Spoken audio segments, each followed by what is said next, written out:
Hello, everyone, and welcome to the Two Credits Podcast. I'm Ari, And I'm Taylor. and today we're going to be mostly talking about just news again, starting with Rocket League going free to play. So, what they're doing with this is Epic bought out the developers of Rocket League a while back, and we've all been wondering basically when they're going to be taking it off of Steam because it was inevitable. You know, Epic has their own store now, they've been buying exclusives for a while, and it seems like when it goes free to play, they're going to take it off of Steam and put it on the Epic Games Store. But fortunately, they're not taking access away from people that already have it on Steam. They're just keeping new players from playing it on Steam. So all the Steam diehards that want to play on Steam can still do that. They just, it's not going to be their primary platform anymore. But I'm actually kind of interested in the fact that they went free to play because I was just looking at the charts a minute ago and they hit peak this year. Like their all-time peak was 4 months ago, according to SteamDB, which is, kind of an insane time to go free to play. So I have to wonder if this was the plan from the beginning when they were bought out by Epic. Yeah, and I mean, there's two ways to look at it, right? So there's the one which is you could probably have waited a bit longer, for player base for any game is going to start decreasing at a point, or the growth is. So you could wait until it's starting to decrease and then go free to play to get another bump. Or you could say, which is kind of what they've done here, maybe they want to go for a new record, so they're going free to play. And plus, the advantage too is that it will probably get a big boost of people using the Epic Store again, because this will be the new place to get this free-to-play game, and you won't be able to get it on Steam anymore. So that's another big free-to-play game that Epic will have only on their platform. And it wasn't free before, so I could see a lot of my friends, for instance, deciding to get into Rocket League now because there won't be any barrier to entry. So I don't know, it makes sense. And I think everyone who knew that Epic had bought Psyonix, or however you pronounce their name, was kind of wondering what they were going to do with it, because it was a bit weird. We kind of expected at the time that Rocket League would come off of Steam much sooner, and then they kind of came out and said we're not really doing that at the moment, and then it kind of just faded out of the news. But it's interesting that it took this long for it to go over there, because I think that's what everyone would expect, right? Yeah. And, I mean, the other thing is, I wonder how many people actually held off until this point. Rocket League is huge already, and it's huge on a cross-platform, in a cross-platform environment. It's not just huge on PC or on one console. Because they have crossplay, it's got this giant community that has been spread across all the platforms it's available on. So, I mean, I know there are people that held off on it, but I have to wonder how many people actually would have ever bought it, and how many people are now going to be playing in the free-to-play era. Yeah. I mean, even, no matter how big a game is, there's always way more people that you can get if you go free, to be fair. I mean, one thing that I'm kind of interested in, I can't really look at it now, but, I wondered what it was like for instance, for TF2, because that was a paid game for a long time and then went free to play. So I wonder, how many new people do you really bring in with that? I believe it was quite a lot from what I remember, but I don't have the numbers on hand. But, still, it's interesting. And I don't know. It's just weird. It's a weird thing. I don't think anyone expected it to go free. I definitely expected it to go over to Epic and not be on Steam anymore at some point, but going free is kind of crazy. Although, it does make sense for this kind of game at some point, if you are comfortable with the monetization within the game, to just let people pick it up for free. Yeah, especially because it's a live service game, it definitely makes sense. The one thing, though, is that they've definitely already kind of been playing it kind of like a free-to-play game. They've given out all these different DLC, they've sold all these different DLCs over the years that are basically microtransactions, even if they're not literally microtransactions. I think they have a battle pass now. They have a battle pass, yeah. So it basically was a free-to-play game already, so it definitely makes sense. And if you want your game to last a long time, it has basically been proven time and again that the only way to do it is to do these things. And when you're already doing these things, it makes sense to take out that barrier to entry so that people can play it and then spend money on it, especially since the money they spend, it's not like other games. You know, there's stuff that you're going to want once you've already gotten invested in it. But also, you then don't have a bunch of people that are, you know, angry about their investment because all they did was download it and they played it. And that also helps with growths because you don't have a bunch of people online always like beating it down, because there are a lot of online games that have had that issue over the years. And I don't know where I'm going with this tangent, but anyways, it basically was a free-to-play game already. So no, that is a good point though too. Like, I'm not sure what it's like now, but I'm sure you remember when we tried it at the Titanfall 2 multiplayer a while ago, and how brutal that was, because, you know, there were still matches to be found, but everyone that was playing it were all people that had been playing it for ages. So you just get absolutely destroyed. Whereas when you do something like this, you just have so many new people coming in all at once. It really helps to, level the playing field a bit, because all of those people can be kind of mixed in and playing together. And there's not, especially with a game like Rocket League, where it evidently has a very high skill ceiling. So I think it probably does help a lot to have all those new people come in that don't know what they're doing. Because it is hard. It's much harder than it looks to start playing that and to actually do what you want to do. yeah, unlike games like Titanfall, where you get into it and you know it's hard from the very beginning, Rocket League looks like, why can't I just hit the ball in the air right this instant? You know? Yeah, and I mean, I think it's because, like, most people have played some kind of racing game in some form. So you think it'd be like, oh, it's not too bad. Of course, you just have to drive into the ball, but it's really hard, actually, like, to master it. So I think it does make a lot of sense. The one thing that's a bit interesting is they got rid of their loot boxes before, so they don't have regular loot boxes anymore, and now they've gone free to play, which is a bit weird, because I would kind of expect it to be like you would want the loot boxes when you go free to play and not to take them out and then do that. But I don't know. They kind of have a similar system still, but it's still interesting to see that. Well, the other problem with loot boxes, though, is that there are an increasing number of countries that are currently trying to outlaw the practice, or at least make it gambling, which would then put a whole other set of regulations on these video games that otherwise would just be, video games. So Yeah.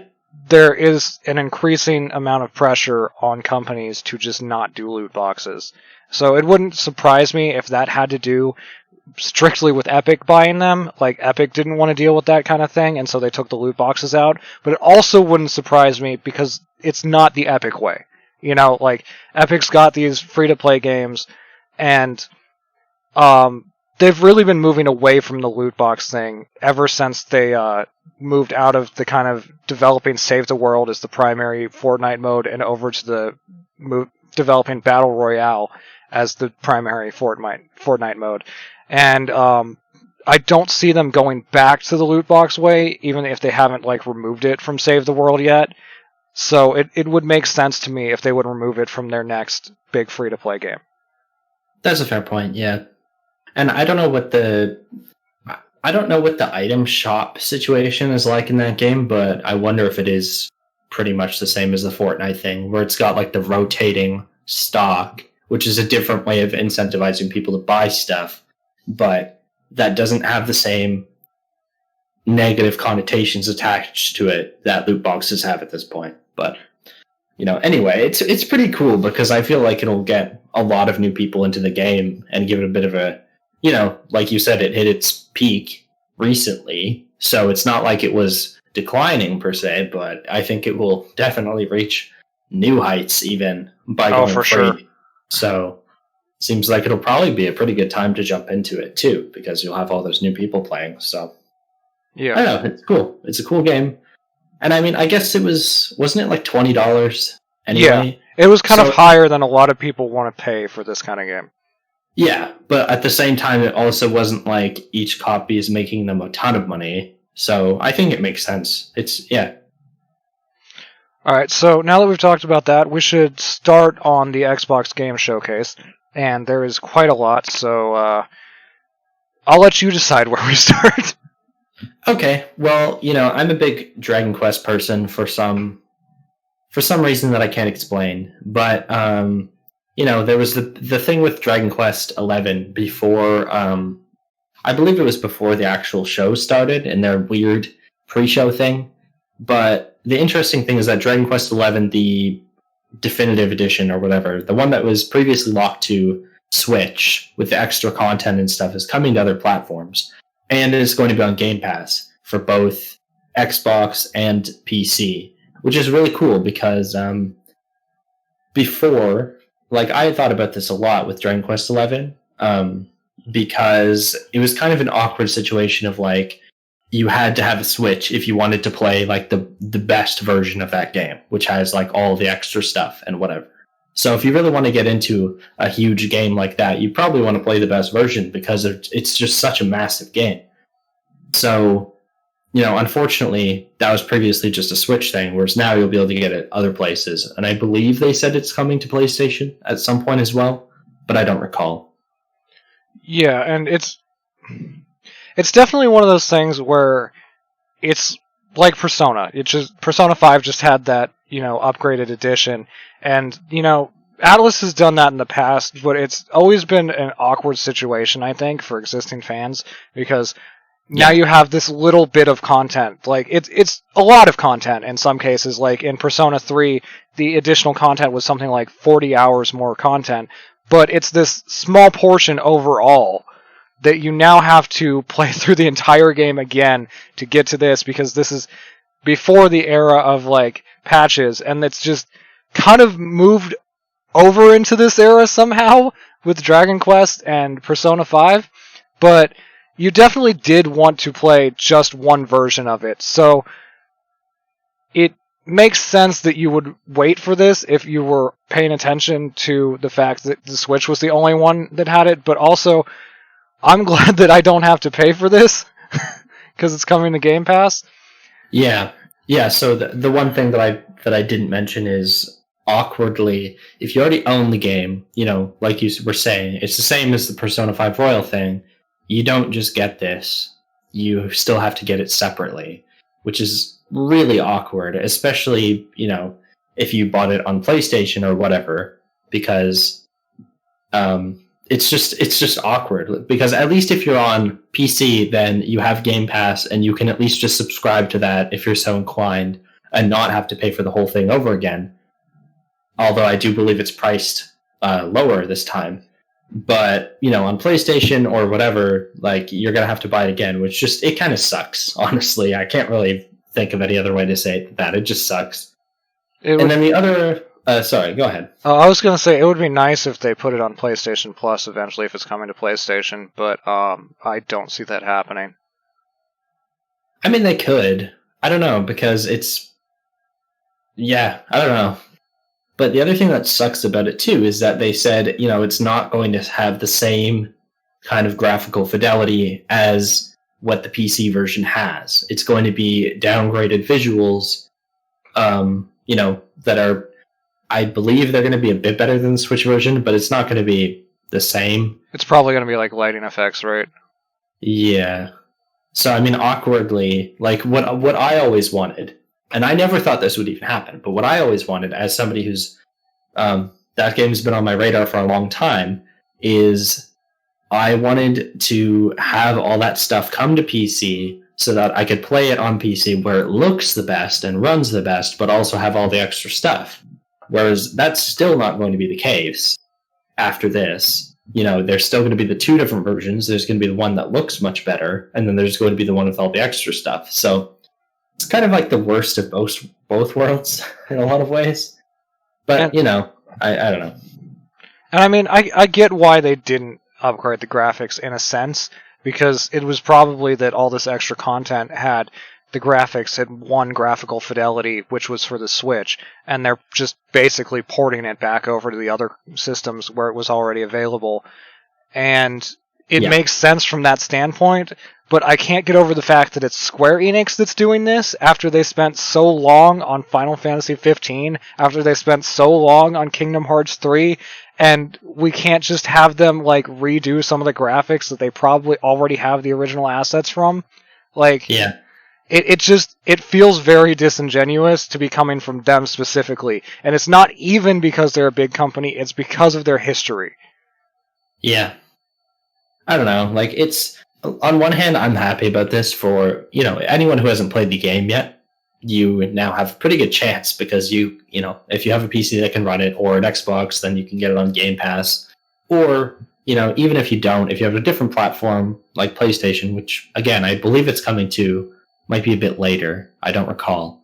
But the price is going to be lower. Like, it's not going to be, I think it's $40 instead of $60, so it's a bit less. And then, it'll probably get discounted pretty fast too. And you'll have access to all the extra content. But then, anyway, going back, if you can run it on PC or whatever, then now it's a lot lower barrier to entry because you can just sub to Game Pass and play it. So I'll probably be able to convince some people to play it that wouldn't have otherwise, which makes me happy.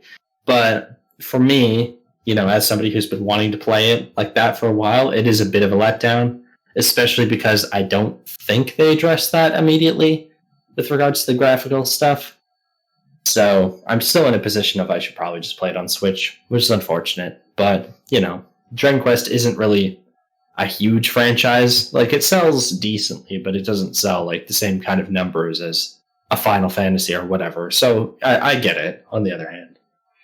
I mean, also, though, if you haven't played it, you don't have that whole nagging feeling in the back of your head of, like, this doesn't look as good. You may have seen it, but you're not going to be like, oh, yeah, this game looked so much better before. So, I mean, there's that at least. And, That's to be fair, it did look nicer than previous Dragon Quests, but one of the things I've always felt about it is it wasn't stylized enough, like, in every sense.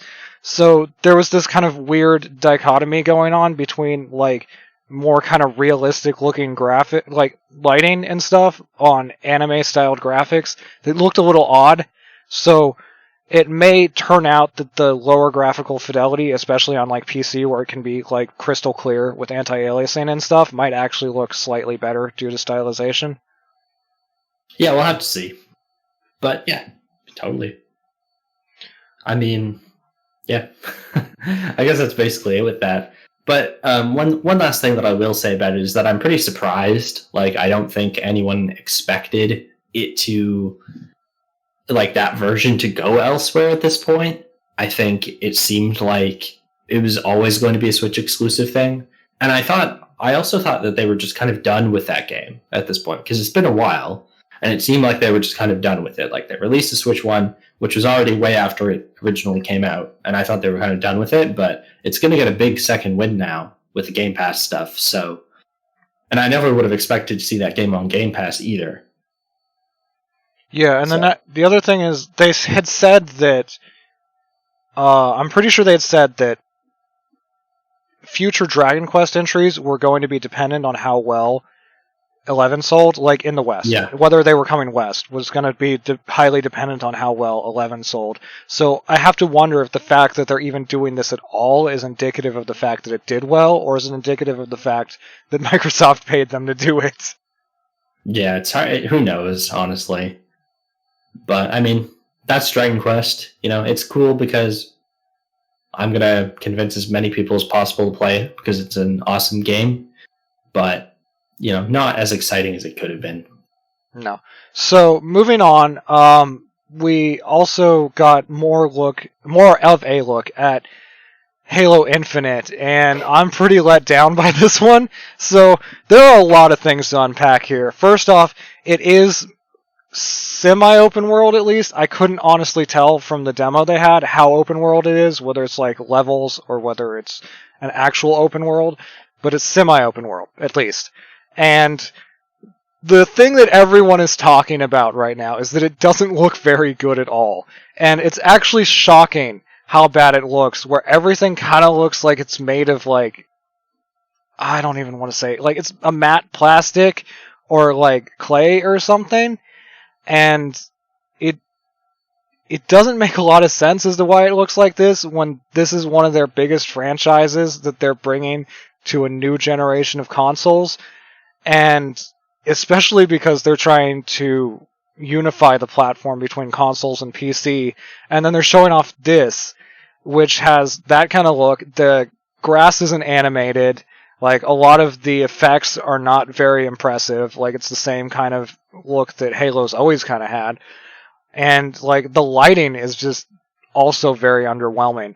But on top of that, if you pay attention to the gameplay video, it kind of looks like they haven't taken a lot of what has gone on in the open world genre in the past 10 years or so to heart at all. So first off, you still have what looks like the same 2-weapon limit as you've always had in Halo. It looks like you have the same kind of inventory, which is to say basically just grenades and ammo.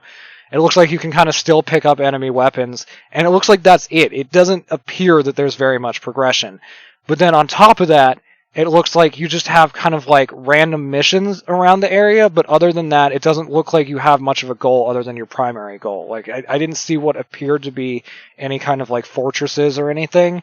You just had these like little encampments that were objectives that you were given to take out or something. Yeah.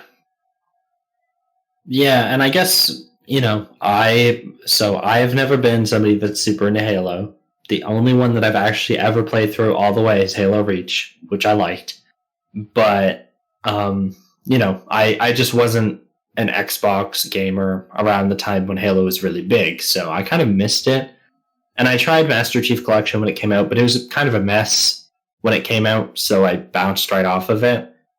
But going into this, as somebody that's not a big Halo fan, I felt very unimpressed because the way that it looks to me just does not at all align with what I was expecting from them. Like, this to me seemed like this was going to be their major next gen, like their first next gen, like major game showing, if that makes sense. Like, all their other franchises, like, they've got some other stuff that they talked about too, but that and like Halo and Forza, I would say, are probably their two biggest franchises at the moment. And it just is extremely underwhelming. Like, I don't know, it's confusing to me. Like, I can't get over how bad it looks relative to what I was expecting. And also, like, I don't find the idea of an open world Halo appealing in the slightest, based off of what I've played of Halo. Like, that doesn't sound interesting at all to me. Because, I don't really like the shooting in Halo at all. I enjoyed the story of Reach and, like, the set piece moments and stuff. But, I don't know. Like, it just seems like a really, really weird showing that I don't think anyone was expecting it to look like that or to play like that. So, I don't know.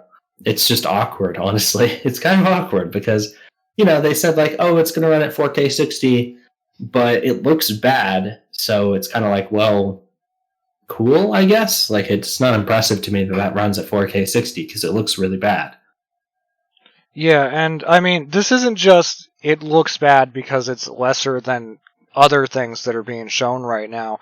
It looks bad because I just recently went back and played the Halo 2 remaster when it came out on PC for a little while, and that looks exponentially better than what they showed off. The remaster from when MCC came out looks better than this.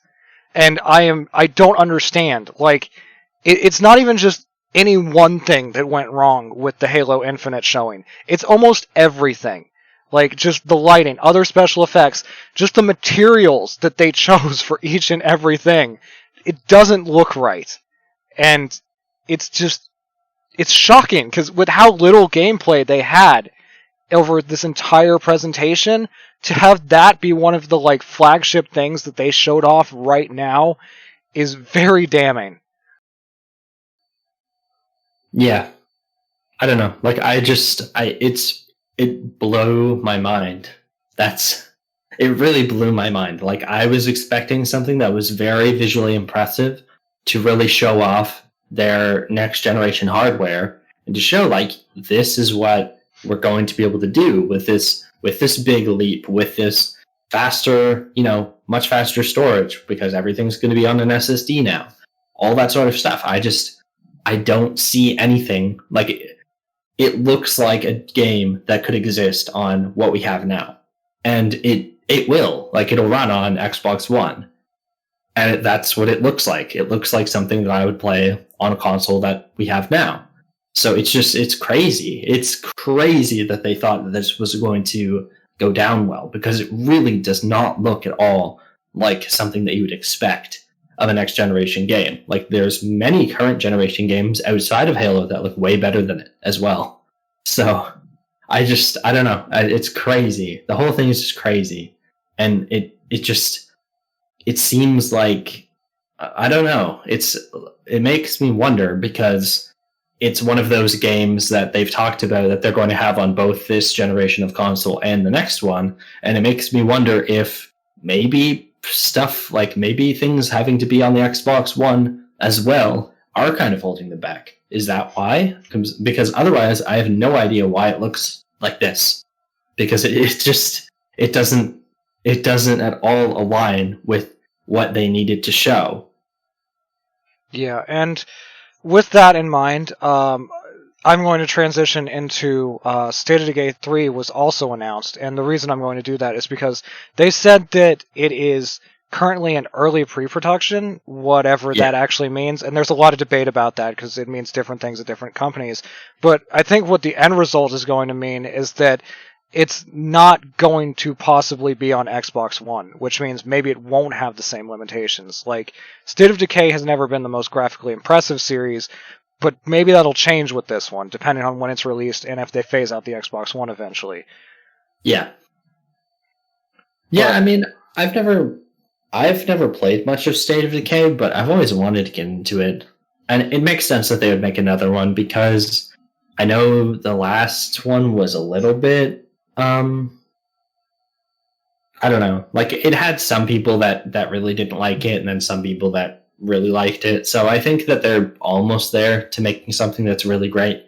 So I could see why they would want to make another one, especially because it seems like something that's, not huge budget thing, but still decent. So yeah. So the one thing that I want to make sure that I want them to make sure that they get right this time is that they need to improve co-op. So in State of Decay 2, they added co-op, and the way that they did it is everyone has their own world. And in that world, you have your own survivors that you've recruited, and your own base that you're slowly building up. Well, the problem is, when you're in someone else's world, you can't progress, at all. You can get, some materials and stuff, but you have to be in your world to upgrade things and to take out certain things to progress the story.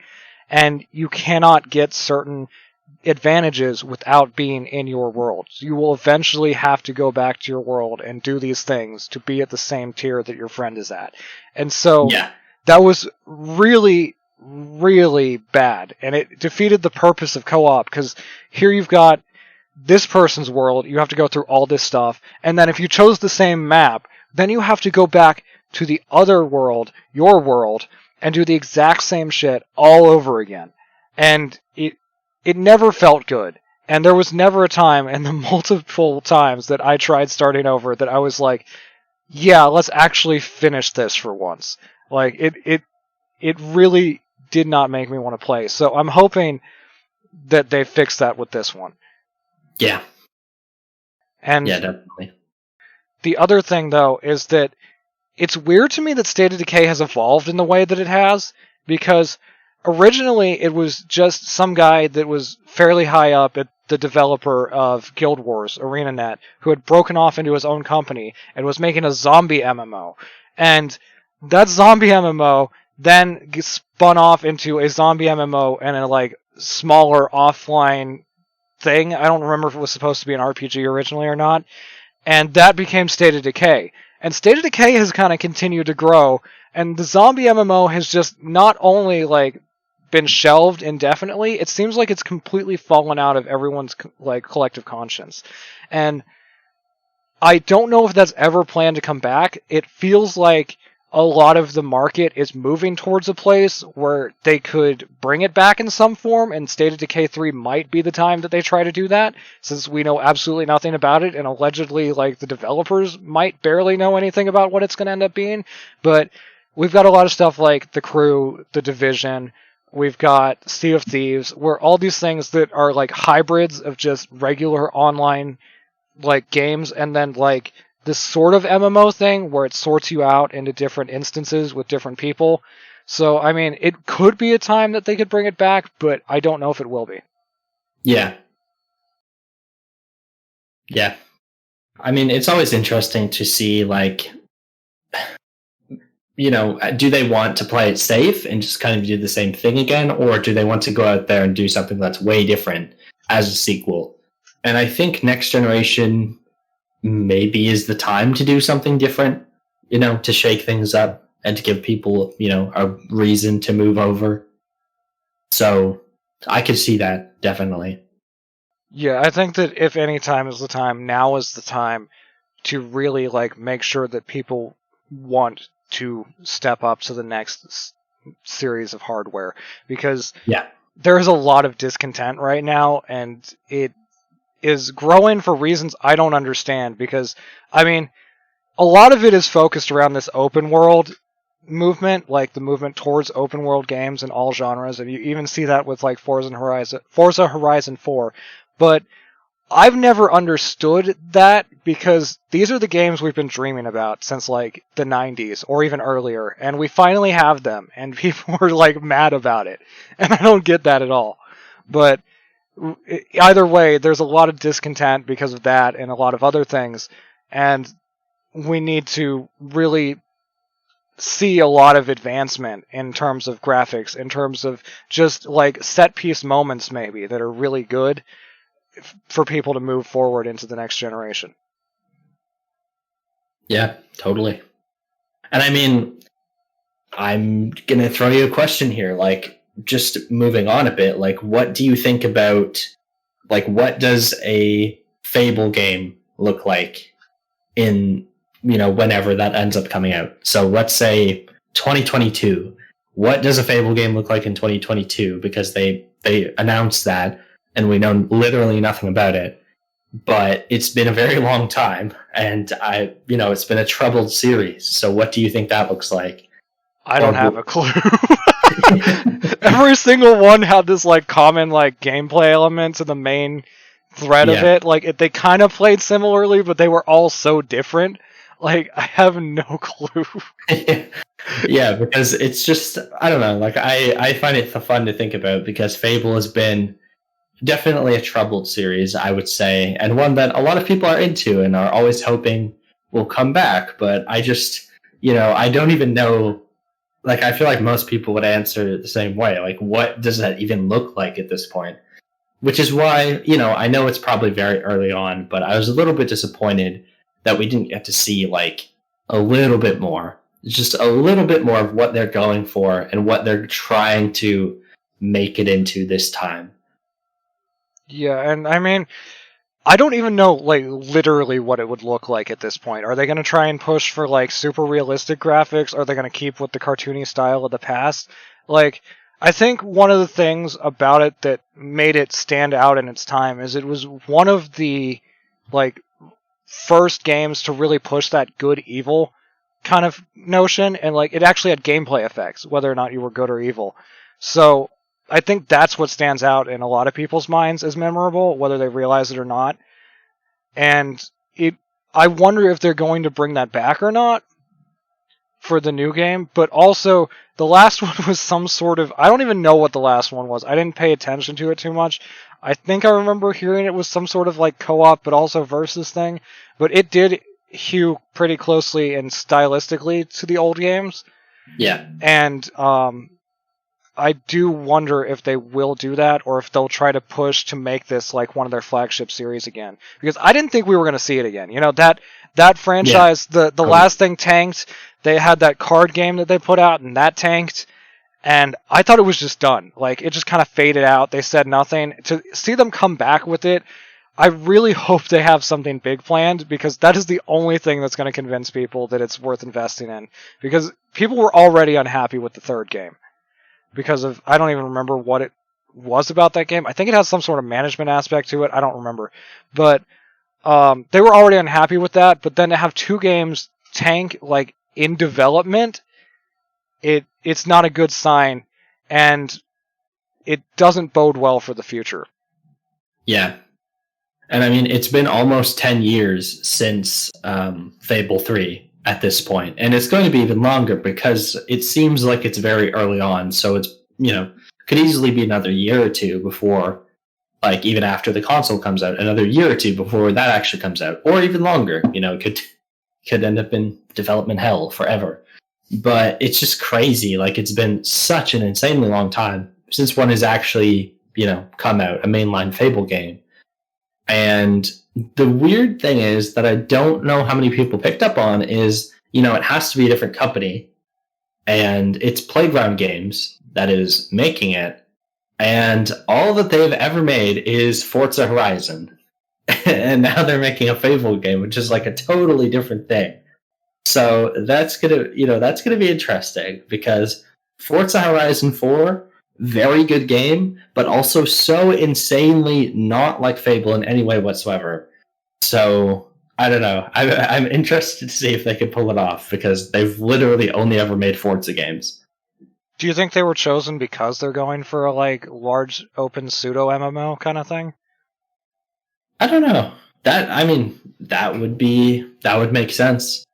But I don't know. It's interesting, because I just, I'm not saying that a developer isn't capable of making all kinds of different games, but it is just interesting, because you would think if what your catalog is 4 racing games at this point, that you guys are going to be pretty darn good at making racing games. And it makes sense that they're not, that they have time to do this, because Forza, kind of famously alternates between Horizon and Motorsport. So it's not time for a new Horizon yet. But I don't know. It's just crazy to see them going in totally different direction. And I guess that would make sense. Like, they have a lot of experience in making games that have this kind of, like, that have that kind of multiplayer element that's rumored to be in, or like as part of the new one. Yeah, I feel like it has to be tech related, because it's the only thing that makes sense. Because otherwise they would have just shuffled it off to some other company that they own, I think. Well, they have, they have several, like, famous RPG developers that they own at this point. So, yeah, it would make sense to do that. No, I was just going to say, but it is interesting, because it's still possible that this is happening, but I would still kind of expect, like, even if Playground was on it because they are very experienced with making that kind of multiplayer thing, I would kind of have expected to see, like, oh, and also they have X other studio helping with it, like, I don't know, an Obsidian or something. I don't know. With Fable, an RPG. Yeah, and speaking of which, Obsidian did put out an announcement, which is that they have a new game in development set in the Pillars of Eternity universe, and it is going to be a first-person RPG, sort of. People are speculating a lot like Skyrim, which would make sense because they just had the Outer Worlds last year, which was very much like Fallout, but in a different setting. And I'm very curious as to what their end game is here. And the reason for that is they just copied, like, a Bethesda formula, and, in my opinion, actually managed to do it worse, between the story being a lot of nothing, and the fact that you had increasingly less expansive zones over the course of that game, which is just baffling to begin with, that they would start you out in this, like, okay, this is a nice size, but we're going to the real zone next, right? And then it'd just be like, no, that was the biggest you're going to get. That was a weird feeling, but now they're going to copy the, like, same kind of formula and do a fantasy game thought to be competing with Skyrim. So, like, does that mean they're going to be moving away from their traditional bread and butter that they've been doing? like with Pillars of Eternity and such. What's going on here? Yeah, I know it is weird, and for me, it kind of makes sense that they would want to do the Outer Worlds because they had Fallout New Vegas, which a lot of people very much like, but they kind of famously didn't get the kind of resources that they might have wanted to fully realize their vision for that game. So I can kind of understand why they might want to go back to that and sort of have a second chance and have more control over the project and make the Outer Worlds, which, didn't really turn out, but like I can see why they would want to do that. Whereas trying to make a Skyrim-like thing, which is, what we think this is at this point, is just it's very different for sure. And I don't really know where that's coming from, because I think, like, if it is indeed a Skyrim-like thing, that is a very difficult game to make, and to make, like, interesting, which is why nobody else really does that other than Bethesda, because they know how to do it. And there's a lot to be said about how those games can be better, but nobody else has really even tried to do that. So, and plus, I mean, Obsidian isn't really known for their big, like, open sandbox games per se, in my opinion, which is kind of like what Skyrim is. So this is definitely feels a bit out of left field. Yeah, and I mean, the other thing to consider is that Skyrim has Skyrim locked down. Like, Yeah. when this comes out, based on the state everything else they've shown off is in, we could have Elder Scrolls 6 by then. Or it could be very close. Like, Maybe, yeah. I don't know that the timing is going to be right. Yeah, because I think, like, if this comes out after that, I think it's going to be very difficult, because Skyrim, like, those kinds of games, they have a very long tail. Like, they go for a very long time, because that's just, like, people are just going to be drawn to the Elder Scrolls because they know exactly what that is. A lot of them will have played Skyrim, and so they're going to go for that, like, if they had a choice of the two. So I don't know. I feel like it'll be hard if it comes out after whatever the Elder Scrolls 6 is. Yeah, it just feels like this is for a subsection of the people that already liked Pillars of Eternity and are okay with not getting another Pillars of Eternity. And that doesn't feel like it's going to be a large audience. Yeah. I don't know. Like, I think for me, it's very hard because they didn't show anything of what the game actually is. Like, I want to see a decent amount of gameplay so I can see, like, what do they even have in mind? Like, what kind of, I don't know, like, what kind of experience exactly? Because, you can say Skyrim-like, but that is a very specific kind of thing. And, like, are they going for that? Like, are they trying to make that exact kind of, like, sandboxy thing where there is a story, but a lot of people, they're not in it just for the main story, they're in it for all of this other side stuff as well? Like, are they kind of creating that sandbox? Like, are they going to have the same kind of, like, are they going to design it so that it can have the same kind of modding, like, huge modding scene that Skyrim has and things like that? I don't know. It's just a weird thing to come out and have this thing that people think is like a Skyrim-like, but we don't know anything about it. Like, it's just hard to picture what that'll actually be. But also, it's hard to imagine a scenario where they put out the Outer Worlds and then somehow manage an expansive game in the first place, and that's what really concerns me. Yeah. So, moving on from that, we should also probably talk about Exomecha, because they actually did put out some gameplay, and it's going to be free to play, and I know there's been a decent amount of buzz about that one. And the big thing for me, right now, I don't understand the playstyle. Yeah. At all. Watching this trailer, you've got these giant mechs in these slow melee fights, and then you've got what looks like it could border on Apex-like, and then you've got just, like, guns and stuff, and I don't really know what they're going for from what they've shown us so far.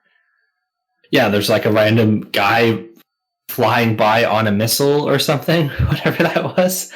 Yeah, there's a lot of. It is crazy. Like, I saw people joking, like, oh, this is Titanfall and Halo and Call of Duty or something. Like, it just seems like it's like a million different games put together, which is going to be really weird. Like, it looks very cool.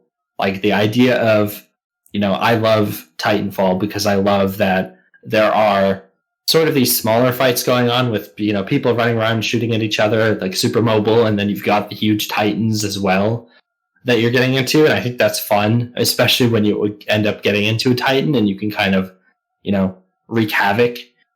And it ends up being very satisfying both ways too, but it's also something that I think is probably very difficult to balance, because you want the people that aren't in a mech, like, because I'm assuming that these mechs are going to be important to the gameplay in terms of, like, I mean, we don't know exactly how that'll work, but like, how do you balance all these different aspects of combat in one, all happening at the same time and kind of together, is, I guess, what I'm getting at. And in a free-to-play game, like, I'm curious to see how they're planning to do this. Yeah. I forgot it was free-to-play also. Yeah. But I don't know, it's crazy. But also, like, a striking choice they made, I don't know if you noticed, like, the mechs are all silver, and they have, like, slats that they're built out of, rather than just being, like, a solid thing. And yeah. I can't tell if this is an early design choice, and there are going to be, like, a variety of different styles of mechs, or if this is something they've actively chosen, but the giant chrome, like, monsters very much stands out. Yeah. I don't know, I don't even know what to think of this. It looks super cool, but also it just, I don't know. It seems like there's just a lot going on, and I wonder, like, I would love to know a bit more about it as well, because they say there's going to be, they said there's even going to be a battle royale mode in it as well. What? That's yeah. So I don't know. It's too much for my brain to have oh, there's objective based modes, there's a free to play game, there's battle royale mode, there's mechs, there's people that seem to have abilities or something. There seems to be flying combat also. It's too much for me to picture. I wish we could see a bit more and know a bit more. But it does look cool. I think it looks interesting for sure. It has my attention. I mean, especially for free. I mean, this is definitely above the bar of what we expect from free-to-play games. But, it's such an absurd idea, but they didn't, lean on that in what they showed off. They instead were just here's a bunch of stuff. Try to sort it out. They didn't try to put some weird, bent over it. I don't know. It's odd how they're marketing it as this very almost serious shooter with so much going on, when I feel like the marketing could have done better if they had leaned a little more towards what they were doing with Watch Dogs Legion and went awry with. Yeah. Yeah, totally. I mean, can I just say awkwardly, at least for me, this, as weird as it is, it looks way more interesting to me than Halo did. I mean, I agree. Which is very awkward, because I don't even know what this is exactly. I have no idea what this is going to play like. Or, because this could become, any game that has a Battle Royale mode, I feel like there's always a chance that the Battle Royale mode becomes, the way that the game is mostly played. So I really wonder how that's going to work. Because how do you have a battle royale with the giant mechs also around? I don't even know what that looks like. Unless it doesn't look like that. Yeah. But I mean, the other thing though is that a lot of games that aren't battle royales in the shooter genre, and they aren't like CS:GO, where they're hyper competitive, have really been falling out of favor. And I don't know if you're going to see a lot of people in the objective-based mode, because it feels like the only game that's succeeding in doing that kind of thing right now is Battlefield, and the only game succeeding in doing the arena shooter type thing right now, as sad as it is Call of Duty. And I don't feel like there's a lot of room for another game to come in and do that kind of thing, because there have been plenty that have tried. You know what I mean? Like, plenty. And all we've got... Oh, right, we've also got Overwatch, subjective based. But all we've got right now is Battlefield, Call of Duty, and Overwatch, and then everything else seems to be going towards the CSGO or Battle Royale style. Like, even Hi-Rez's latest is more CSGO than anything. And I don't know how that's going to work for it, but I feel like it's going to highly depend on the Battle Royale mode succeeding. Yeah. Well, and just making a competitive game, like I don't know exactly what they mean by competitive game. Like, do they mean, like, are they trying for this to be an esport or something like that? Because that is a very difficult thing to do, even with like an experienced developer. So like that has a lot of experience making that kind of game and making a game that is an esport. So I don't know, like it's crazy to think about, and I feel like it's going to be very much like, if there is a way to, like, if there's like an open beta or something at some point, I will be all over that, because I really want to know how exactly it plays and how it feels too. Like, it's hard to tell if it's going to be slow or fast, isn't it? Like, just off of what they've shown us. It's hard to tell if, like, things are going to be happening a lot, but, like, you move slowly. I don't know. The mech combat, like the melee mech combat, looked very slow in the video. Yeah. So, yeah, like, that does not look at all like what I remember, for instance, Titanfall looks like. Like, it looks nothing like that. It's very fast the whole time. Whereas that was, like, very slow and, like, hulking. Like, these big, slow and powerful movements. But, like, I don't know. Yeah, it's weird. There's a lot of questions. But one thing is, like, at the end of it, it was definitely interesting. Like, I think it probably grabbed people's attention.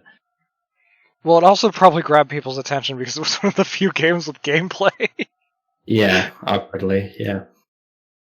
And that actually, I think I want to finish this out with a question. Like, do you feel that Microsoft kind of focused a little too much on, like, the third parties with this generation? Like, they built up this huge portfolio of developers that they've been buying out over the past few years, and it feels like they have way too little to show for it. Yeah. Like, it feels like they are punting everything into the second half of next gen. And it feels like they should have had way more gameplay at this showing, because we're very close to when this is supposed to launch. It's supposed to launch at the end of this year. And we've got, I can't even remember, like 3 games that actually showed off gameplay, and a lot of games that are like, yeah, this is nowhere close to done. And, I mean, they prepared, like, it appeared from all outside perspectives that they'd been preparing for this, and that this was going to be their generation. And then they showed us this. And it's not that it was a weak showing, per se. Like, it hit a lot of high notes for Xbox. You know, these are a lot of classic Xbox franchises that are just coming out of nowhere, or coming back. And it's stable, it's reliable. But they're also not coming soon enough. Yeah, and I mean, what I think more specifically is that I think this show was missing, like, I expected them to have a lot of what you talked about. Like, I would have expected them to have, like, so we got all of these studios, like, we've acquired all of this stuff, and this is exactly what we're doing with it. So here's all of the stuff that we have as a result of all those moves that we made, you know, in the latter half of like the Xbox One generation, of all these developers that we picked up. And so here's what we've got. Whereas, you know, they had a few of their big things here, although some were missing, like Hellblade 2, which I think is probably their most interesting looking thing, first party wise, at least for me. But I don't know, like, they don't have, like, I would have loved to see more of something that I can know what it actually is. Like, you know, we see, like, Avowed, but I don't even know what that is. Fable, I think, could be really huge that it comes back, but we just have no idea what it even is. Like, there's rumors out there like, oh, it's going to be an MMO, or oh, it's going to have like all these multiplayer elements. But like, that's way different than what Fable was before, and it will have been more than 10 years since one came out, when one finally comes out. So I think it would have been nice if they had more to show that seemed a bit more concrete and that was coming out sooner, because yeah, it does feel like a lot of these things that they're showing, aside from Halo, it seems like a lot of that stuff is very far off, and like we don't really know, like there's just a lot of questions. And I mean, even beyond that though, like what they did show, like a lot of stuff we didn't talk about. We've got Tell Me Why, which was one of their big showings, the next game from the developers of Life is Strange, and that's coming out next month. That's not even coming out with the next generation. That's coming out next month. And then we've also got stuff like The Medium, which we also didn't talk about, showed off gameplay, but it's kind of like one of those things that this isn't going to sell systems. We've got Tetris Effect Connected we didn't talk about. That's not going to sell systems. Even though it's great that they're finally adding multiplayer, why did a Tetris game not have multiplayer to begin with? But it's not going to sell systems. So then we've got Everwild, which we also didn't talk about. The developers apparently don't even know what it is. So just all of the really big ones that they really want to sell the console with, it feels like they're deferring that till after the generation starts, and instead are trying to really talk up Game Pass right now and hope that people come to the better hardware to get the better experience with Game Pass, and just put a bunch of games like optimized for Xbox Series X. But that I don't know if that's going to be enough. I really don't know if that's going to be enough, especially with how much they're moving towards Xbox as a platform and not as like a console series. Yeah. Well, and I mean, I wonder, like, how much does average Joe care that Forza Horizon 4 is going to get like a Series X update or whatever? Like, does anyone actually care about that? Yeah. Like, I just, that is cool. Like, that, sure, that's cool and that's nice. And, you know, anyone who gets a Series X that is into those games, I'm sure they'll be happy about that. But, like, does that really push anyone towards the line or over the line of getting into Xbox? I don't really think so.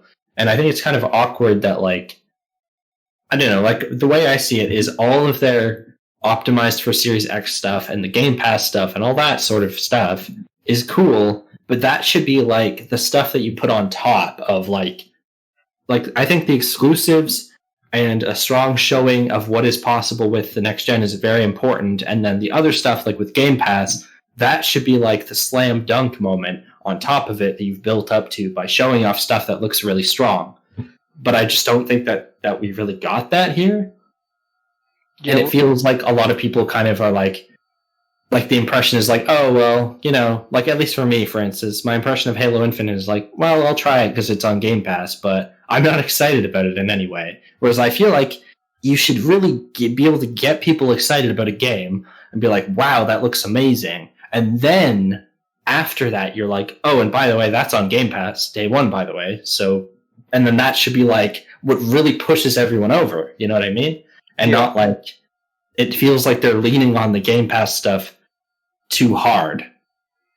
And also, the other awkward thing about that is I feel like this isn't going to sell consoles, because it's great and all, you know, but the ship had sailed with the last generation for most of these games. These games looking a little bit better on consoles is not going to push people to buy a console to play these same games.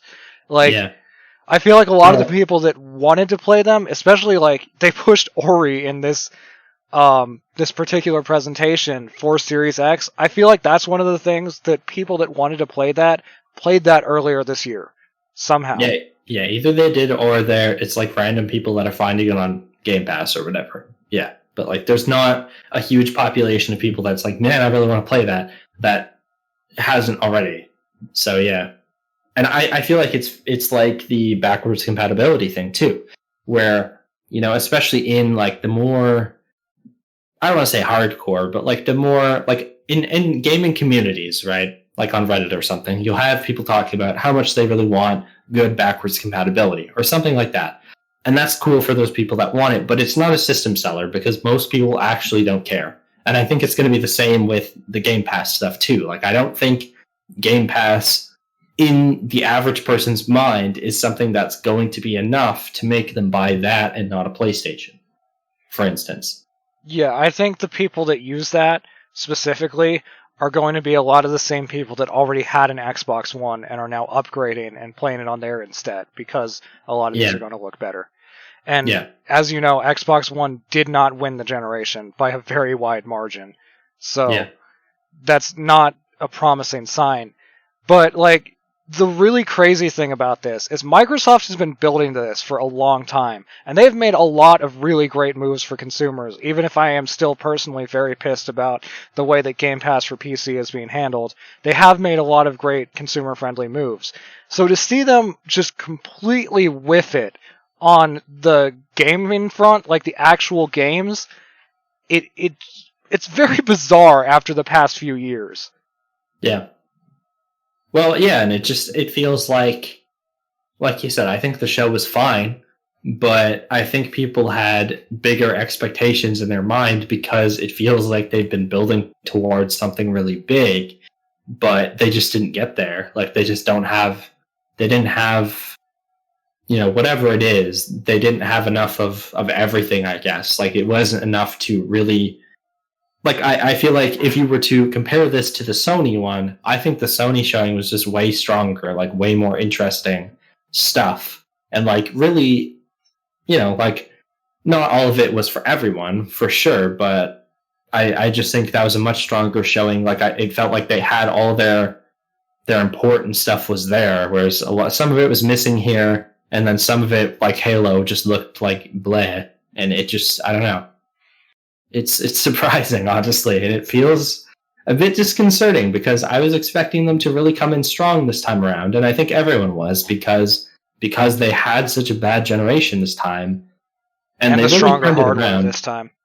Yes, and they really turned it around. Last gen, they really did, but I think everyone knew, and I'm sure they knew as well. Like, with console generations, it's very difficult to, like, once you fall behind so far, to ever catch up, because it's kind of a, like, if all your friends are buying whatever, like an Xbox or whatever, you're not going to go and get a PlayStation because you're going to want to play with your friends. So it becomes like a snowball effect. So what I'm saying is, I think everyone kind of expected, like, they were doing their best to kind of stabilize last time, but that they were going to come in really strong this time so that they didn't fall behind again. But I'm not, like, it doesn't feel like that anymore. No, and the really painful part is that they did buy all these companies, and a lot of these are companies that people respect, like Obsidian, and the exclusives that are coming for the next gen aren't coming soon enough. And like we've talked about, especially in terms of, like, okay, not one they bought recently, but Fable. It's great that it's coming back, but we don't even know what it's going to look like. They literally just put a footnote there that, like, hey guys, Fable still exists, and we're thinking about it. But it doesn't even mean that it's going to come out, because a lot of this stuff is so incredibly early on, it could get canceled. It could turn into something completely different. I mean, we are so far off. And the one that really concerns me, like I touched on briefly, is Everwild, which it's a Rare game. Rare has gone through so many changes. And just to put out this great looking trailer and go, okay, we don't even know what it's like after the presentation. We don't know what it's going to look like. That doesn't strike me as something we're ever going to see released. So, like, well, Microsoft has a bit of a history as well with a lot of enough of their stuff getting canceled and then just never seeing the light of day. Like, every company cancels stuff, but it felt a lot like last gen. Like, a lot of the stuff that I was interested in anyway on their side got canceled, like Scalebound, and then we never even saw it. So it's not especially reassuring to see, like, Fable, and then that's it. Because, I mean, it's been so long, it's a totally different team at this point, and it's a developer that's never even made an RPG before, really. and it's just like we don't even know what that's going to be. So it's so much more interesting and so much more engaging to actually like see a bit of what it's supposed to be. And I'm sure it's way too early, but it's kind of awkward because it feels like this stuff should have been farther along by now so that it could come out sooner. Because yeah, it seems like a lot of their stuff is very far off, which is very awkward because it's not the time when you want all your stuff to be far off. It does make me wonder what they're planning for the actual, like, this is the console launch. Like, what are we going to see on day one? Is it literally just going to be Halo Infinite and whatever they have on Game Pass? Like, are we going to see more? I don't even know. Well, yeah, because, like, I don't know, like, it seems by all counts like the Xbox Series X is going to be a stronger, like, more powerful console than the PlayStation 5.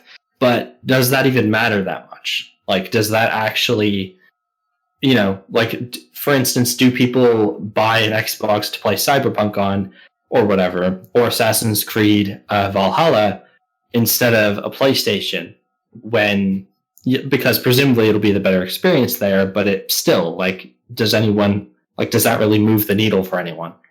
But also, that's also highly dependent on the devs. Like, yes. Much like AMD versus Nvidia, whether or not it's actually the better experience is going to come down to the people developing that. So we don't even know for sure that this is going to be a better experience just because it's better hardware. Yes. And, I mean, I don't see people buying an Xbox One or Xbox Series X. God damn, I hate the name schemes. Solely because it's a little bit better. Like, yeah. I don't see that being a thing. People settle for less all the time with computers, and people settle for less by staying with their older generation of hardware until the games stop rolling in. I don't see it being a thing where they're going to buy a Series X just because it's a little bit better than a PS5 to play Cyberpunk on.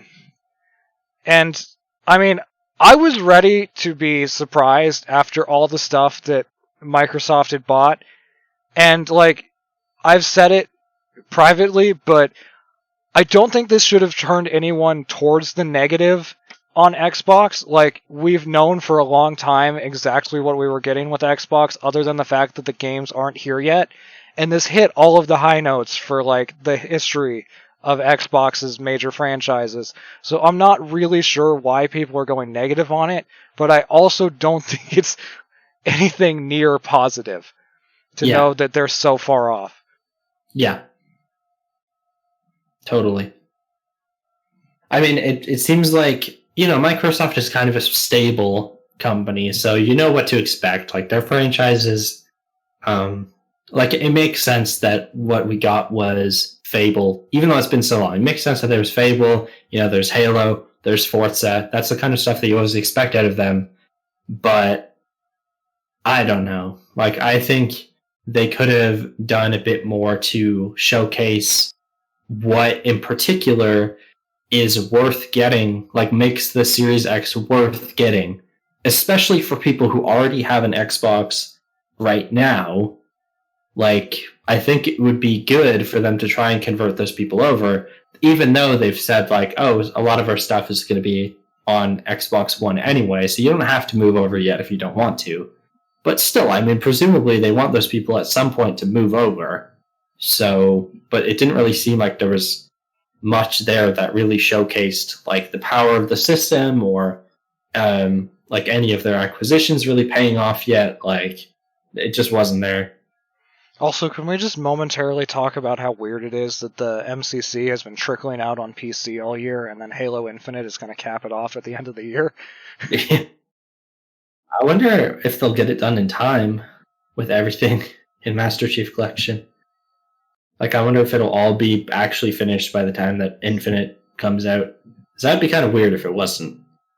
Although, we're also going to be missing on PC Halo 5, I believe. So, that's kind of weird as well. At least for the time being. Yeah. So, anyways, I think that's where we should end it. Take care, guys. See you next week. Yeah, see you.